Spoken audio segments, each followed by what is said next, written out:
on Live Tutors. In the previous video, we were able to take an element from the periodic table, such as hydrogen, and we were able to extract the information that the hydrogen atom contains protons, neutrons, and electrons.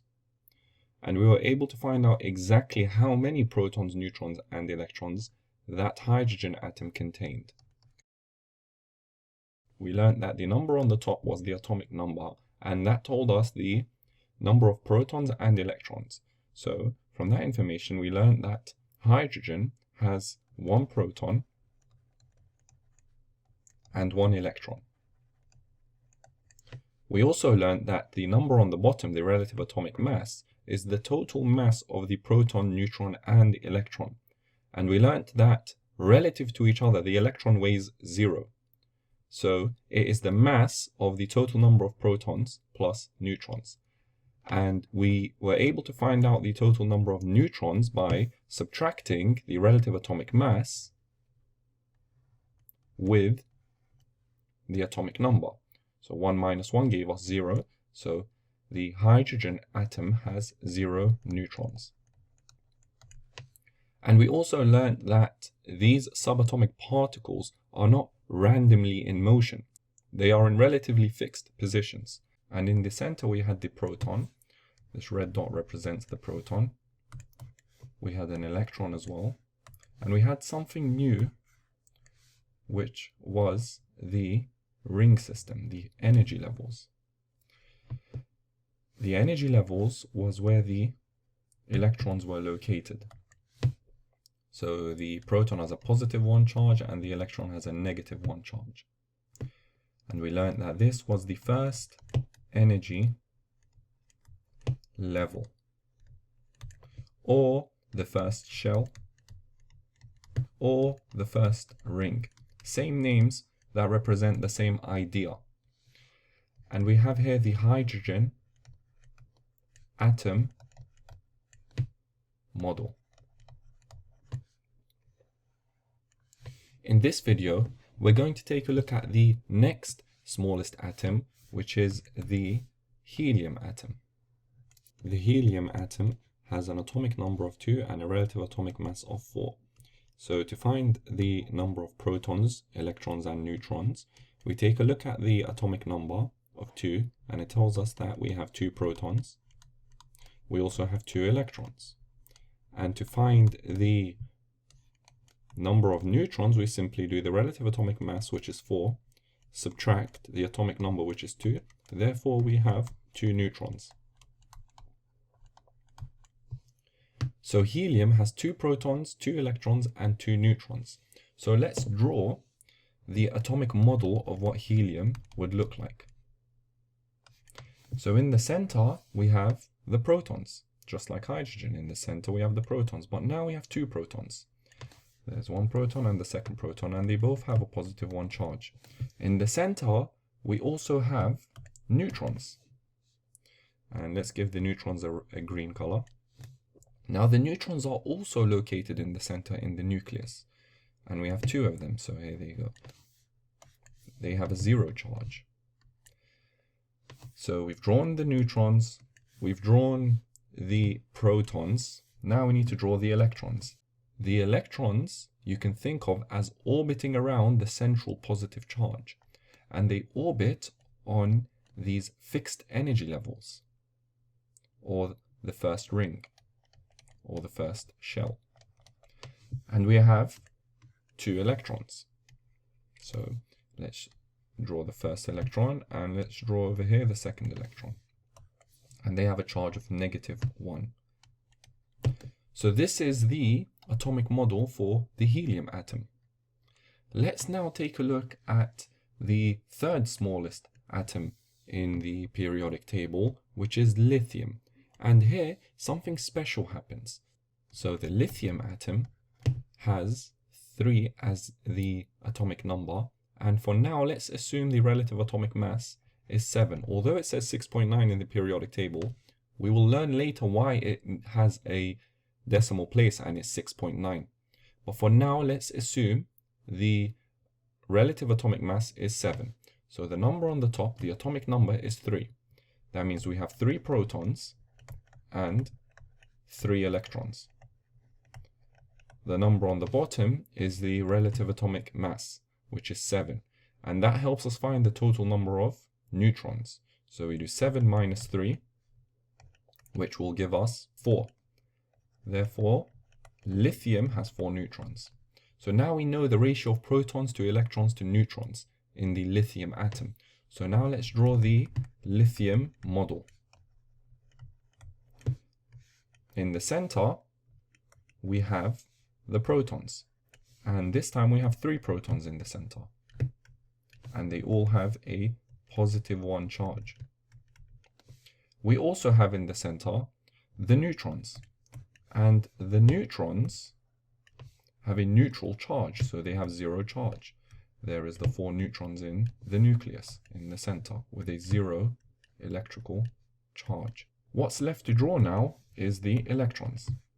And the electrons orbit the nucleus on these fixed energy levels.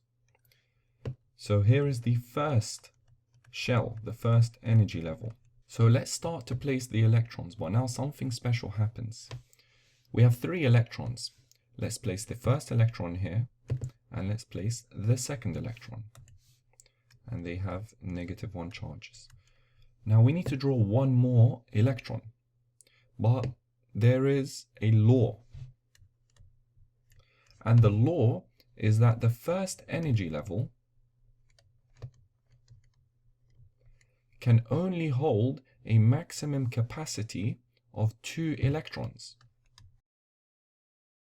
So you can kind of think of this like a sports car. Most sports cars have just 2 seats, but you can have other cars that have 4 seats and 6 seats and 8 seats, and you can have a bus which has many more seats. The first energy level can only hold 2 electrons. It only has 2 seats. So the question now you should be asking yourself, well, where do we draw the third electron? Because lithium has 3 electrons. What ends up happening here is that you now need to draw the second energy level. So here is the second energy level, or the second shell.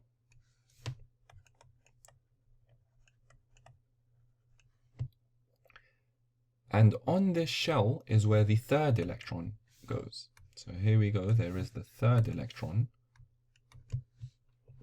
for lithium. Now the law for the second energy level states that the second energy level can hold a maximum capacity of 8 electrons. So the first energy level has a maximum capacity of 2 electrons. The second energy level has a maximum capacity of 8 electrons. So that means it can hold up to 8 electrons. It doesn't have to hold 8 electrons. It can hold 1, 2, 3, 4, 5, 6, 7, or 8 electrons at the same time. It doesn't need to always be 8. And this example of lithium shows that the second energy level, in fact, holds just 1 electron here. So now let's take a look at the 4th smallest atom, which is beryllium. Beryllium is located here in the periodic table, and it has an atomic number of 4 and a relative atomic mass of 9. So the atomic number of 4 tells us we have 4 protons, 4 electrons, and to find the number of neutrons, we just do the relative atomic mass, which is 9, and we subtract from it 4, which is the atomic number. 9 minus 4 is 5. Therefore, beryllium has 5 neutrons. So let's draw the beryllium atomic model.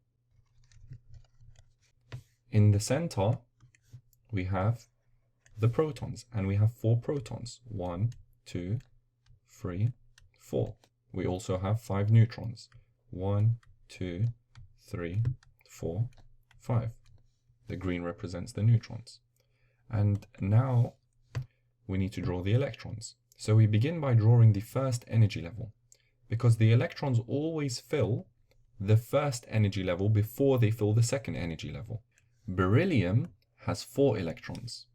So we need to input 4 electrons into the model. But we have to remember the law that the first energy level can only hold a maximum capacity of 2 electrons. So this first energy level can only hold 2 electrons. We cannot add a third electron. We cannot do this.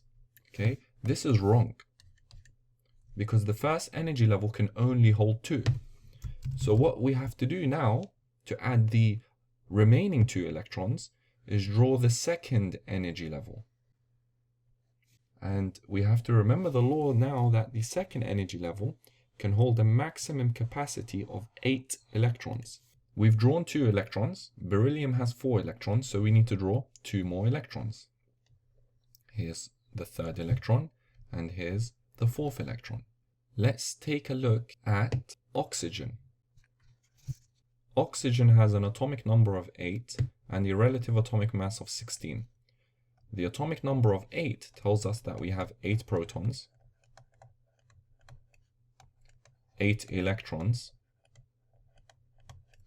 and the relative atomic mass of 16 allows us to find the number of neutrons.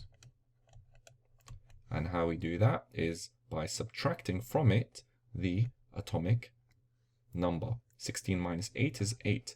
So the oxygen atom has 8 protons, 8 electrons, 8 neutrons. So let's draw the atomic model for the oxygen atom. In the center, we have the protons, and we have 8 protons. 1, 2, 3, 4, 5, 6, 7, 8. We also have 8 neutrons. 1, 2, 3, 4, 5, 6, 7, 8. We also have 8 electrons. We begin by drawing the first energy level. And the first energy level, we have to remember that it can only hold a maximum capacity of 2 electrons. We need to draw 8 electrons, but we begin by drawing the first 2. 1, 2. Now this first energy level cannot hold an extra electron. It's our maximum capacity. So where do we add the remaining electrons? We need to draw the second energy level. So we've already drawn 2. We need a total of 8 electrons. So we need to add 6 more electrons. 1, 2, 3, 4, 5, 6.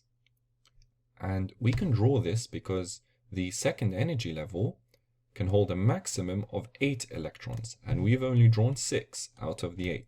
So now let's do an example to see what happens when the second energy level becomes full and we need to add more electrons. Let's take a look at magnesium. Magnesium has an atomic number of 12 and a relative atomic mass of 24.3, but let's just assume that's 24 for now.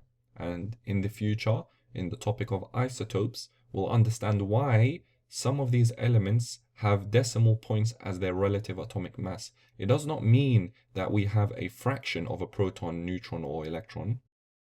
The atomic number of 12 tells us we have 12 protons, 12 electrons, and to find the number of neutrons, we have to take the relative atomic mass and subtract from it the atomic number. 24 minus 12 is 12, therefore we have 12 neutrons. Now 12 protons and 12 neutrons is going to make the drawing a bit messy. So in GCSE exams, how you're allowed to draw these atomic models is by simply putting the symbol in the center. For example, magnesium is what we're drawing, so we put Mg in the center. We don't need to draw the 12 protons, and we don't need to draw the 12 neutrons for the actual GCSE exams. I only drew that for your understanding, for you to see where they actually are. But for your exams, all you need to put is the symbol like this. So you put magnesium in the center and you go on to the electrons. Because chemistry is all about the electrons. So we have 12 electrons. We draw the first energy level. The first energy level can only hold 2 electrons. 1, 2. But we need to draw 10 more electrons. So we move on to the second energy level, or the second shell, or the second ring. And remember, the second energy level can hold a maximum of 8 electrons. So let's draw 1, 2, 3, 4, 5, 6, 7, 8. So the total number of electrons we've drawn so far is 1, 2, 3, 4, 5, 6, 7, 8, 9, 10. And magnesium has 12 electrons. So we need to draw 2 more electrons. But we know the law that the second energy level can only hold a maximum capacity of 8 electrons. So what we do now is we move on to the third energy level. And the third energy level has a maximum capacity of 8 electrons as well. The only energy level that has a maximum capacity of 2 is the first energy level. The rest is always 8.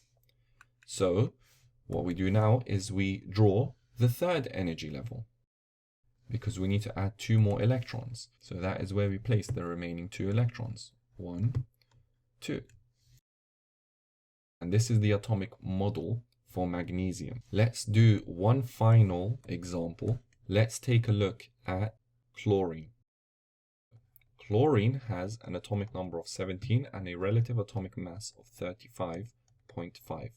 But let's just assume that this is actually 35.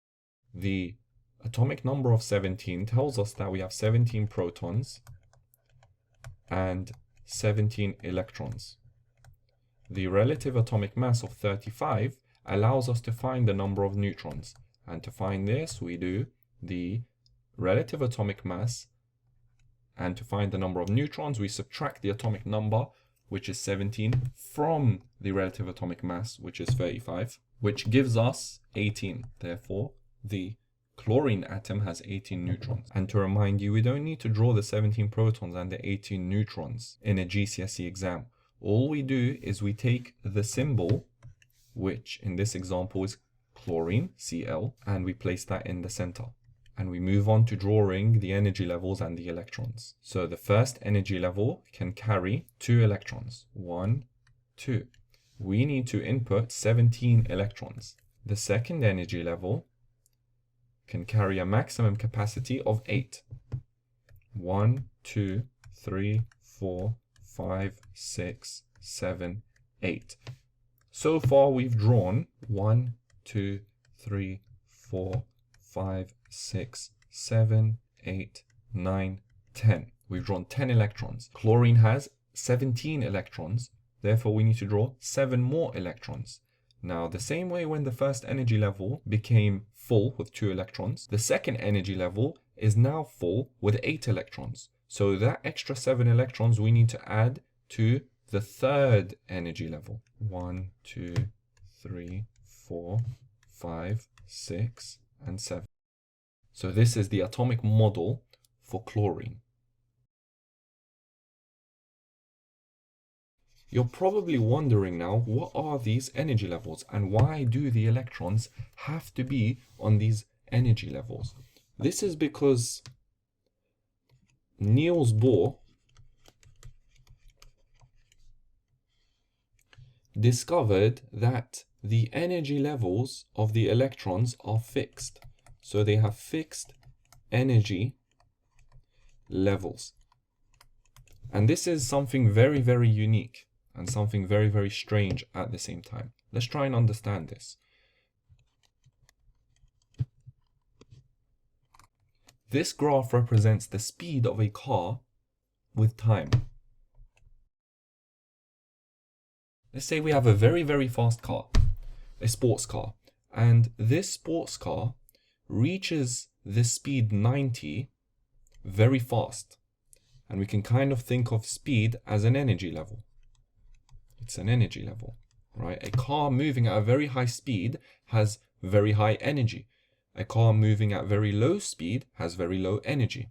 This very fast car took about 3 seconds to reach a top speed of 90.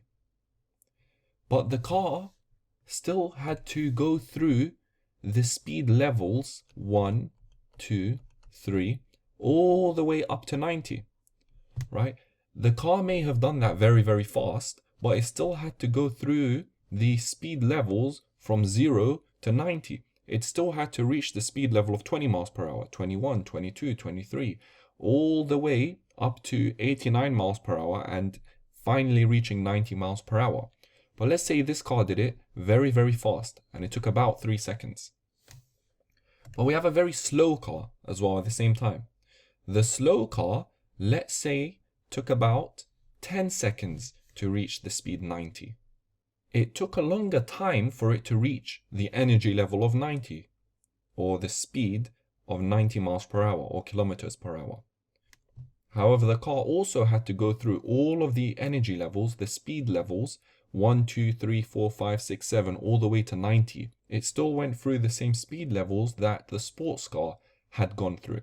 But it just took a longer period of time. But they both experienced the same energy levels. So these two cars have continuous energy levels. They don't skip any of these energy levels, right? The very fast car does not randomly go from 0 to 90. It may have done that in 3 seconds, but it still had to go through the speed of 20, the speed of 30, the speed of 40, the speed of 50. It just did it very, very fast in comparison to the slow car, which also went through those energy levels. Electrons do something special. They have fixed energy levels. What that means is that they don't experience going through different energy levels to reach an energy level. So for example, let's say 0, 1, 2, 3, and these are the energy levels. And again, this is time. An electron, if it wants to go from energy level 1 to energy level 2, here, it does not go like this. It does not have a continuous energy level like the cars. It does not experience the energy level 1.1, 1.2, 1.3, all the way up to 2. It has a fixed energy level. That means when it moves from the first energy level to the second energy level, it disappears out of existence and reappears into existence at the second energy level. So these are fixed energy levels. They don't go through a continuous energy level. You can kind of think of it as teleportation. The electron teleports from the first energy level to the second energy level. And this is what fixed energy levels represent. And you can see this in the diagrams that we've been drawing. Because this is the first energy level, this was the second energy level, and this was the third energy level. The electrons can never be found halfway through these energy levels, for example here. This is impossible. The electron can't be found at an energy level of 1.5. It's either on the first energy level, or the second energy level, or the third energy level, or the fourth, and so on. So the electrons have fixed energy levels.